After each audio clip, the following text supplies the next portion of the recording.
अपने इस पुराने मॉनिटर को मैंने टीवी में कन्वर्ट कर दिया था और मैंने इसमें रेजोल्यूशन सॉफ्टवेयर जो होता है वो भी इंस्टॉल कर दिया था। अब इसमें लोगो सेट करने की बारी है। तो ये जो यूनिवर्सल बोर्ड है जो चाइना पूरी दुनिया में बेचता है डिफरेंट पार्ट नंबर से, उसमें पूरी फ्रीडम होती है बायर को कि वो अपनी मर्ज़ी का लोगो इसके अंदर सेट करके और अपने नाम का ब्रांड भी बेच सकता है। तो जब मैं इसको ऑन करूँगा तो इसमें कोई भी लोगो नहीं आएगा। जिस तरह हम जब टीवी परचेज़ करते हैं तो उसमें कोई ना कोई लोगो आता है, तो ये ब्लैंक लोगो आता है जब हम इस फ्रेश कार्ड को ऑन करते हैं टीवी को। हर कार्ड का अलग अलग कोड होता है लोगो सेट करने के लिए। मेरा जो कोड है वो है मेन्यू का बटन प्रेस करके 1147। तो इस तरह का फैक्ट्री सेटिंग मेन्यू ओपन हो जाता है। इसमें जनरल सेटिंग पे जाके राइट क्लिक करते हैं और नीचे आएंगे तो ये डिफ़ॉल्ट लोगो लिखा हुआ है। डिफ़ॉल्ट लोगो का मतलब है कि ये ब्लैंक लोगो है इसमें, और इसके नीचे जो पावर ऑन मोड होता है ये भी ऑन करना है हमें, ताकि पावर जब ऑन करें तो ये लोगो शो हो जाए हमें। और ऊपर में हमें कैप्चर लोगो पे क्लिक करके ओके कर देना और एग्ज़िट कर देना। उसके बाद यूएसबी या मेमोरी कार्ड इसके अंदर लगा के, मेरी यूएसबी अभी इस वक्त लगी हुई है, और पिक्चर्स में जाके पिक्चर्स को प्ले करना है। और इसमें पूरी फ्रीडम है कि हम अपनी मर्ज़ी की पिक्चर बना के या अपनी ली हुई पिक्चर या अपने मर्ज़ी की कोई भी पिक्चर जो इस रेजोल्यूशन से मैच करती हो, HD मतलब हाई डेफिनेशन उसका रेजोल्यूशन हो, वो सेट करके हम इसका लोगो बना सकते हैं। तो मैंने बहुत सारे लोगो इसके अंदर अपनी USB में डाले हुए हैं और डिफरेंट लोगोस जो है मैं सेट करके दिखाऊंगा। इस यूनिवर्सल कार्ड का जो पर्पज़ है वो ये है चाइना की तरफ से कि पूरी दुनिया में इसको सेल किया जाता है विदाउट एनी ब्रांडिंग नेम। तो जो कंपनी इसको बाय करती है चाइना से यूनिवर्सल टीवी बोर्ड को, वो अपने नाम का लोगो उसमें सेट करके और फिर टीवी को सेल करती है। लेकिन यहाँ पाकिस्तान में क्या होता है कि यूज़ कंप्यूटर्स जो होते हैं उसके साथ जो LCD मॉनिटर आते हैं या लैपटॉप जो स्क्रैप हो जाते हैं जिसका मदरबोर्ड नहीं बनता और सिर्फ LCD उसकी काम की होती है, तो उसका LCD पैनल वो यूज़ करते हैं और चाइना का यूनिवर्सल मदरबोर्ड जो टीवी जिससे बनाते हैं वो यूज़ करके और उसमें सॉफ्टवेयर इंस्टॉल करके उसके रेजोल्यूशन के हिसाब से उसमें अपना लोगो सेट कर देते हैं। अभी मैं दिखाऊंगा कि मैं इसमें कैसे लोगो सेट कर रहा हूँ।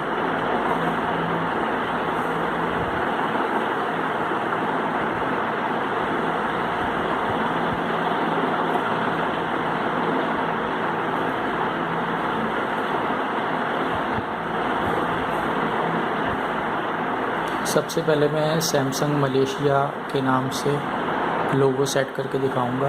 ये पिक्चर जब चल रही है उसको पॉज करके, और सबसे एंड में ये कैप्चर लिखा हुआ होता है, इसको ओके कर देते हैं और फिर मैसेज आएगा कैप्चर सक्सेसफुल। उसके बाद इसको ऑफ़ करूँगा मैं और ऑन कर दूँगा। अब जब ये ऑन होगा तो सैमसंग मेड इन मलेशिया लिखा हुआ आएगा। इसी तरह जो शोरूम वाले होते हैं जो टीवी दिखा रहे होते हैं उसमें डिफरेंट पार्ट्स होते हैं अलग अलग जगह के, लेकिन वो कोई भी लोगो उसके ऊपर सेट करके बोलते हैं कि ये यहाँ का टीवी है, ये इस मुल्क का टीवी है। तो जब खुलता है उसी के बाद पता चलता है कि वो असल में कहाँ का टीवी है। और मुझे एक ये वाला अच्छा लग रहा है लोगो, तो ये भी मैं सेट करके देखूँगा।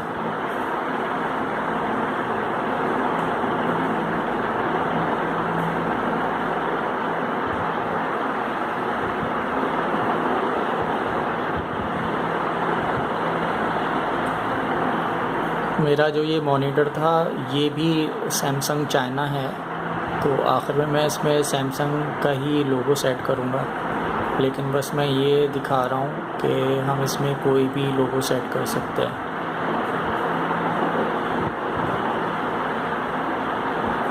ये लोगो भी मैं सेट कर सकता हूँ और ये भी कर सकता हूँ, ये मैं करके दिखाता हूँ।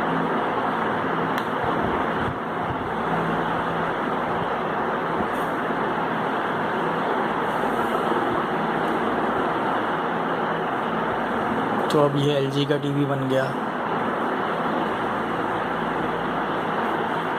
यहाँ हमारे पाकिस्तान में तो बेवकूफ़ बनाने के लिए इस तरह का लोगो सेट करते हैं, लेकिन जो मेन पर्पस था चाइना का यूनिवर्सल बोर्ड बनाने का, वो ये पर्पस था इनका कि चाइना अपने लिए वाइड ऑप्शन रखता है कि जब वो बिज़नेस करता है तो वो पूरी दुनिया को अपना सामान बेचना चाहता है।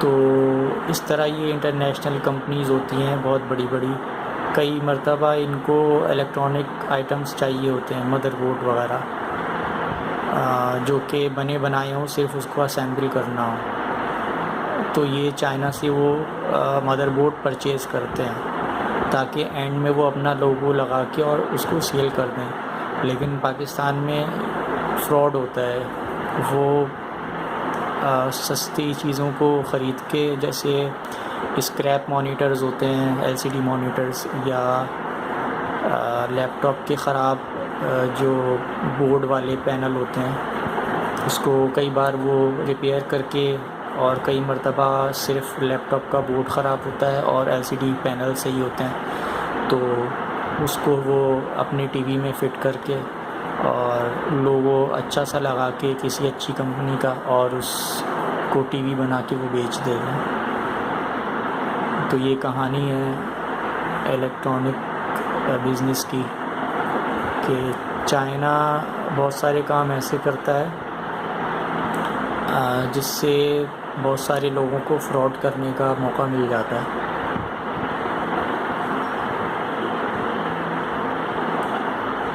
मैं एंड में करूँगा तो सैमसंग के नाम का ही, लेकिन मैं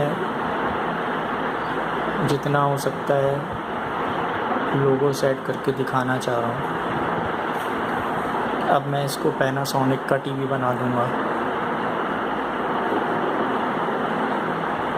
यह पैनासोनिक का टीवी बन गया।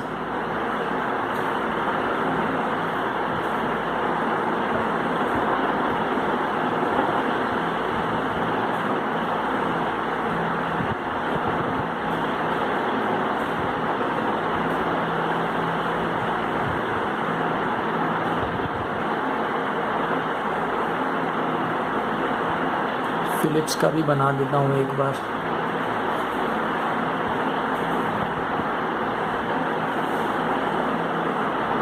ये अब फ़िलिप्स का टीवी बन गया।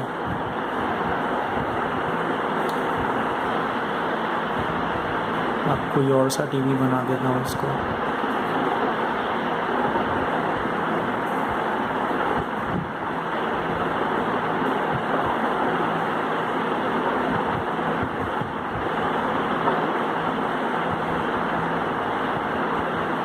अब मैं इसको पेप्सी का टीवी बना देता हूँ।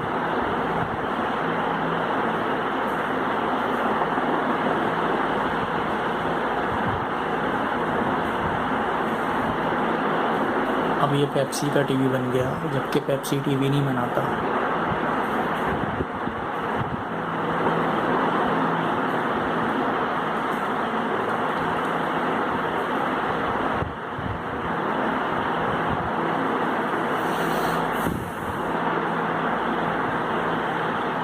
मेरा फेवरेट ब्रांड ये गोल्ड स्टार है। मैं एक मर्तबा इसका टीवी बनाऊंगा।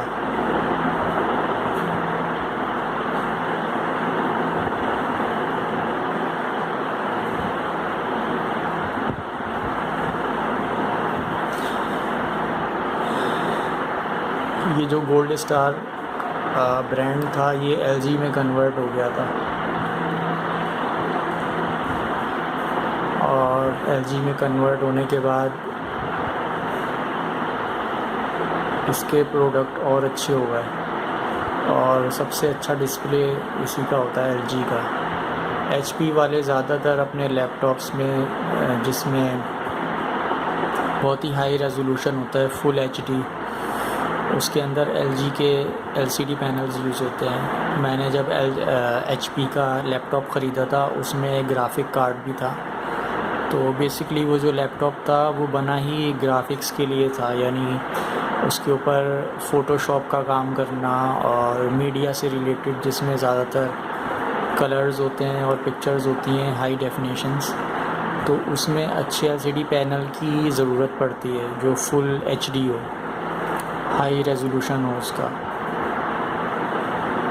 तो जब वो लैपटॉप ख़राब हो गया था और मैंने उसको ओपन किया ताकि मैं उसकी LCD को एज आ TV यूज़ करूं, तो तब मैंने देखा वहाँ पे LG मेड इन कोरिया लिखा हुआ था। और जब मैंने उसका पार्ट नंबर सर्च किया तो उसकी पूरी डेटा शीट PDF फॉर्म में डाउनलोड हो जाती है।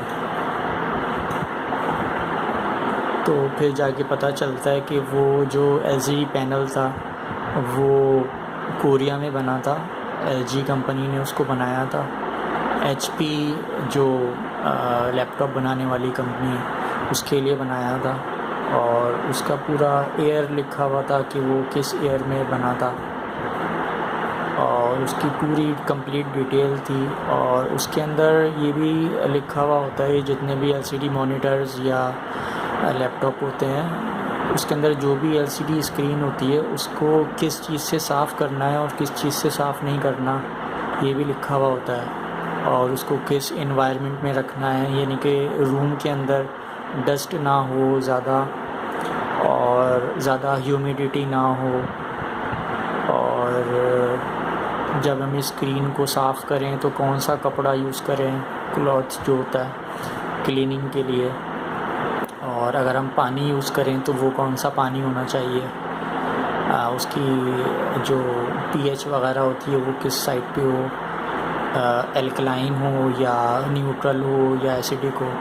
इसके अलावा बहुत सारे लोग मिट्टी का तेल, पेट्रोल, स्पिरिट वगैरह और थिनर वगैरह यूज़ करते हैं, तो उसके बारे में भी लिखा हुआ था। सिर्फ़ और सिर्फ हेक्सेन नाम का जो क्लीनर होता है, हेक्सेन, सिर्फ़ और सिर्फ वो यूज़ कर सकते हैं। बाकी जो भी चीज़ें यूज़ करेंगे वो LCD पैनल को डैमेज कर देती है, और बहुत एहतियात करनी होती है इस LCD पैनल के लिए। लेकिन हम जिस एनवायरनमेंट में यूज़ करते हैं चीज़ों को वो उसके लिए सूटेबल नहीं होती उस चीज़ के लिए, इस वजह से वो ख़राब हो जाती है या डिस्प्ले इतना अच्छा नहीं आता।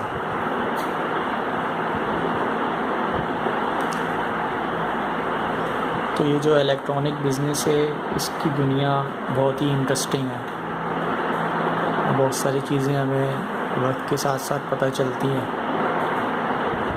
और मैंने जो फ़र्स्ट टाइम TV को खोलना सीखा था वो एक जापानीज़ ब्रांड था, नेशनल जापान के नाम से। वो बहुत पुराना TV था, उसके कलर्स भी आना बंद हो गए थे, और उसको खोल के जब मैंने अंदर से देखा था तो मुझे काफ़ी इंटरेस्टिंग लगा ये कि TV किस तरह काम करता है, उसके डिफरेंट पार्ट्स होते हैं। और सेकंड जो मेरा ब्रांड था जो मेरे अपने घर में ही था वो गोल्ड स्टार था, और गोल्ड स्टार बाद में जाके वो LG में चेंज हो गया। कोरियन लोगों ने जो इलेक्ट्रॉनिक आइटम्स बनाना शुरू करे थे ये जापानीज़ के साथ कोलैबोरेट करके बनाना शुरू करे थे, क्योंकि इनिशियली कोरिया से लोग जाते थे जापानीज़ फैक्ट्रीज़ में और वहाँ पे काम करते थे ये TV बनाने का, जब ये TV CRT TV होते थे।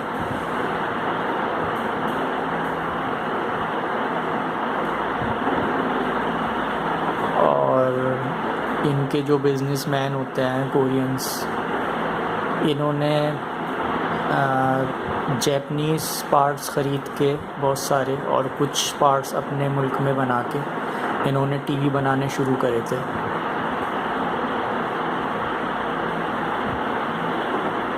जैसे मेरे पास जो TV था उसका जब मैंने मदरबोर्ड देखा था CRT TV का, तो उसके अंदर जो मेन स्विच होता है ऑन ऑफ के लिए वो मेड इन जापान था, और कुछ आईसीज़ उसके अंदर मेड इन ताइवान थी, और डिफरेंट कंपोनेंट्स होते हैं मदरबोर्ड के अंदर, तो वो डिफरेंट कंट्रीज़ के थे। तो कोरियन कंपनीज़ आज जहाँ पे हैं उसके पीछे जापानीज़ लोगों का बहुत हाथ है, और अगर जापानीज़ नहीं होते तो कोरिया भी आज कहीं का नहीं होता। कोरिया ने जापानीज़ लोगों से सीखा है, और कोरियन लोगों की एक ख़ास बात है कि अगर वो कोई चीज़ सीख लेते हैं तो फिर उसको छोड़ते नहीं हैं, और पूरी की पूरी कौम उसके ऊपर लग जाती है, उनकी पूरी नेशन उसके ऊपर लग जाती है, और गवर्नमेंट जो है यूनिवर्सिटी लेवल पे उस चीज़ को सिखाना शुरू कर देती है, और उसको अपने एजुकेशन का पार्ट बना लेते हैं वो लोग, और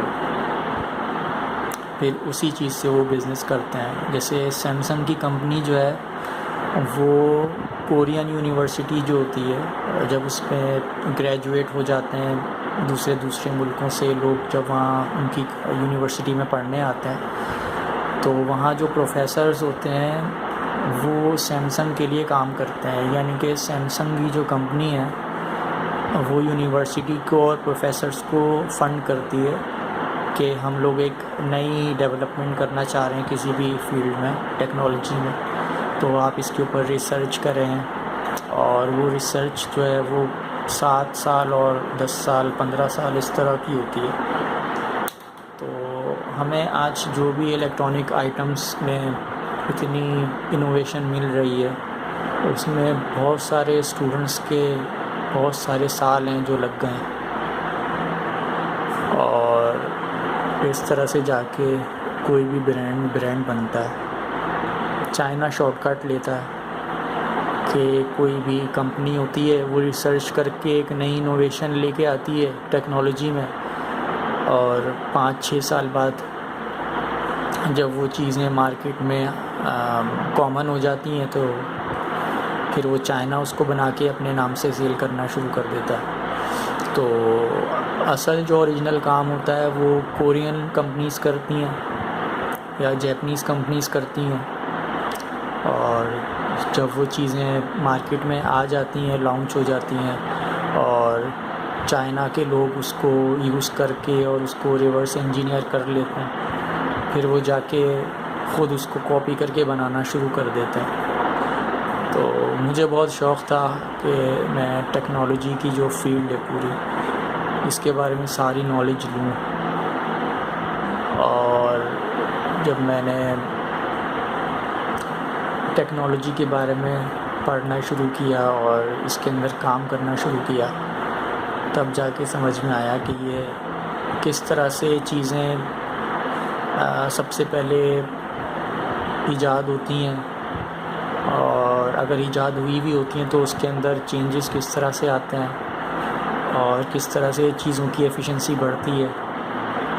इसके पीछे सारे स्टूडेंट्स और प्रोफेसर्स काम कर रहे होते हैं, उनके पास रिसर्च फैसिलिटी होती है, और उसके ऊपर वो काम करते रहते हैं। ट्रायल एंड एरर से वो गुज़रता रहता है प्रोसेस, और फिर एंड में जाके कोई ना कोई प्रोडक्ट निकल के आ जाता है, और फिर उस प्रोडक्ट को जो है वो कंपनीज़, क्योंकि कंपनीज़ ने पैसा लगाया हुआ होता है, जैसे सैमसंग पैसा लगाती है अपनी टेक्नोलॉजी को इम्प्रूव करने के लिए, वो सारा काम प्रोफेसर्स और उनके जो स्टूडेंट्स होते हैं जो उनके साथ रिसर्च कर रहे होते हैं, उनके ऊपर एक मर्तबा पैसा लग जाता है और कोई एक चीज़ उनको मिल जाती है, फिर वो चीज़ कंपनी अपने नाम से पेटेंट करती है। अब सैमसंग के पास जितनी भी टेक्नोलॉजी है, वो सैमसंग तो एक ब्रांड है, बस एक कंपनी है। असल दिमाग प्रोफेसर्स का है और असल दिमाग जो है वो स्टूडेंट्स का है जो पीछे काम कर रहा है।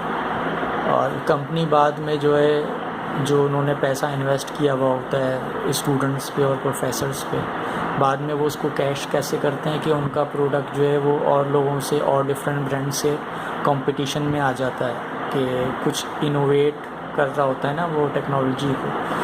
तो जब वो कोई नई चीज़ लेके आ रहा होता है तो फिर उसके प्रोडक्ट ज़्यादा सेल हो रहे होते हैं, उसको जो प्रॉफिट होता है वो बहुत ज़्यादा होता है। इस तरह से कंपनीज पहले इन्वेस्ट करती हैं और फिर उससे प्रॉफिट अपना बनाती हैं। और चाइना शॉर्टकट ऐसे मारता है कि वो पहले रिसर्च होने देता है, वो इस काम के अंदर नहीं लगता कि इनोवेशन करनी है या रिसर्च करनी है। वो एक मर्तबा मार्केट के अंदर जब चीज़ आ जाती है तो उसको वो रिवर्स इंजीनियर करके और